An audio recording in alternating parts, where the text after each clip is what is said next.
নাটোরের চক বৈদ্যনাথে দেশের দ্বিতীয় বৃহত্তম চামড়া আড়তে কোরবানির পশুর চামড়া আসতে শুরু করেছে। জমছে বেচাকেনা, চলছে লবণ দিয়ে সংরক্ষণের প্রক্রিয়া। তবে নির্ধারিত দামে চামড়া না পাওয়ার অভিযোগ মৌসুমী ব্যবসায়ীদের। মেহেদী হাসান তানিমের পাঠানো রিপোর্টে বিস্তারিত জানাচ্ছেন অলিউল রনি। কোরবানির ঈদের পরদিন থেকেই নাটোরের চকবৈদ্যনাথ এলাকার চামড়ার আড়তে শুরু হয়েছে কাঁচা চামড়া বেচাকেনা। ১.৫ শতাধিক আড়তের এই বাজার থেকে প্রতি বছর ট্যানারিগুলো চাহিদা প্রায় ৩৫ ভাগ কাঁচা চামড়া সরবরাহ করা। এবারও জেলার প্রতিটি উপজেলা থেকে কাঁচা চামড়া এসে জমা হয়েছে আড়তে। তবে সরকার নির্ধারিত দামের চেয়ে অনেক কম দামে চামড়া বিক্রি করতে হচ্ছে বলে অভিযোগ মৌসুমী ব্যবসায়ীদের। আমরা তো চামড়া কিনছি গ্রামে ২০ টাকা ৩০ টাকা, আর খরচ দেওয়া পড়ে গেছে ১০০ টাকা। এখন সে চামড়ার দাম করছে মহাজনের ৪০ টাকা। গরু কিনছি ৫০০ ৭০০, সে গরুর দাম এখন করছে ২০০ ২৫০। আমি রাজশাহী থেকে ৪০০ পিস চামড়া নিয়ে আসছি, নিয়ে এসে গুদামে দিয়েছি, কোনো বেচা কেনা নাই। আগে বললো যে বেচা কেনা ধরেন যে ১০০-১৫০ করে খাসি কিনছে, ওই অনুসারে নিয়ে আসছি, নিয়ে এসে কোনো বেচা কেনা হয় না। কারণ আমরা এখন তবিল তো হারায় গেছে, এখন সরকার কি করবে কিছুই তো বুঝি না রে বা। ঈদের যে ব্যবসা করি ভাই, সারা জীবনই ব্যবসা করি, কিন্তু এইবার কেনার পরে লবণ টবণ দিয়ে নিয়ে আসে আড়তে ফেলাছি, আড়তদারে কোনো বেচা কেনার কোনো চিন্তা ভাবনাই নেই। আড়তদারদের অভিযোগ, অনেক ব্যবসায়ী ঠিকমতো লবণ না দেয়ায় নষ্ট হচ্ছে চামড়া, সে কারণে কম দাম দিতে হচ্ছে তাদের। আড়তে এসে চামড়া তুলেছি, এখানে ২-১ দিনের ভিতরে পাঠিয়ে আসবে, শুক্রবার পরেই পাঠিয়ে আসবে। ন্যায্য মূল্য দামে, সরকারি দামে আমরা মালটা খরিদ করতে পারবো। ওটাই আমাদের বকেয়া টাকা আগের আছে, সে টাকার ব্যবস্থা হবে। আমাদের এখানে যে কাঁচাগুলো চামড়াগুলো আমদানি হয়েছে, এই আমরাগুলো সমস্ত চামড়া আমরা লবণ দিছি। আমাদের এখানে কোনো চামড়া পচেনি, গতবারও পচেনি, এবারও পচেনি। লবণটার বিষয় হচ্ছে ৭ দিনের মাথায় লবণ ৩০০ টাকা বস্তায় বেশি। একটা বস্তায় যদি ৩০০ টাকা বেশি হয়, তাহলে এক বস্তায় ৩০০ টাকা বেশি মানে একটা পিসে ৫০ টাকা বেশি পড়বে। তাহলে এখানে তো যারা মাল কিনছে তাদের তো অনেক ক্রয় ক্ষমতা বাইরে যাবে। মূলত কাঁচা চামড়ার মেডিসিনই লবণ। কারণ লবণ না পড়ে যদি না চামড়া নষ্ট হয়ে যায়, পচে গেলে তার কোনো মূল্য নাই। চামড়া পচনশীল জিনিস, পচে গেলে মূল্য নাই।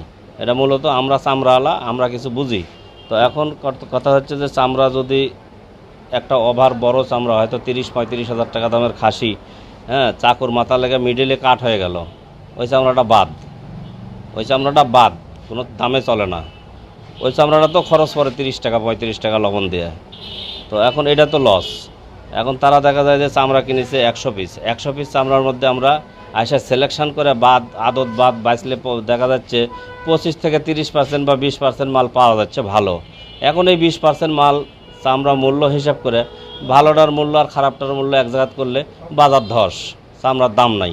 কিন্তু মূলত আসলে যেটা চামড়া, তার দাম ঠিকই আছে। এদিকে আড়তের সঙ্গে সংশ্লিষ্ট শ্রমিকরাও ব্যস্ত সময় পার করছেন চামড়া নামানো এবং লবণ মাখানোর কাজে। আমরা প্রতি পিসে ২০ টাকা করে পাই লবণ দেওয়া পর্যন্ত, এবং বিক্রি হওয়া পর্যন্ত ২০ টাকা করে পাই। তাতে প্রতিদিনে হিসেব করে দেখা যায় যে ৮ থেকে ১,০০০ টাকা পর্যন্ত আমাদের বিল আসে। এই কাজের মজুরি আমরা ঠিকমতো পাই না, কম হয়। এই কাজে মাল কেনা বেচা নাই।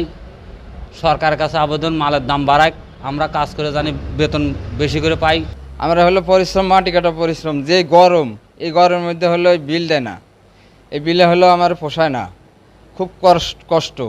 এই যে ঘাইমে কি অবস্থা, তারপরে চামড়া মনে করেন রোদে পড়ে থাকে, আবার মনে করেন এক চামড়া হলো ১০-১২ বার পাল্টাইতে হয়। এখন করোনা, বাদ, পচা, বিভিন্ন হলো সমস্যা। চামড়া ব্যবসায়ীরা বলছেন, নির্ধারিত দামে চামড়া সংগ্রহ করা হলেও চাহিদা ও মান অনুযায়ী কখনো কখনো বেশি দামেও কিনতে হচ্ছে। নাটোর হচ্ছে বাংলাদেশের দ্বিতীয় বৃহত্তম চামড়ার বাজার। এখানে বিভিন্ন জেলা থেকে চামড়া এসে থাকে। আমরা সরকারের নির্ধারিত মূল্যে চামড়া ক্রয় করেছি। সরকার যে মূল্য নির্ধারণ করে দিয়েছিল তার থেকে একটু অতিরিক্ত দামেও আমরা কিনেছি।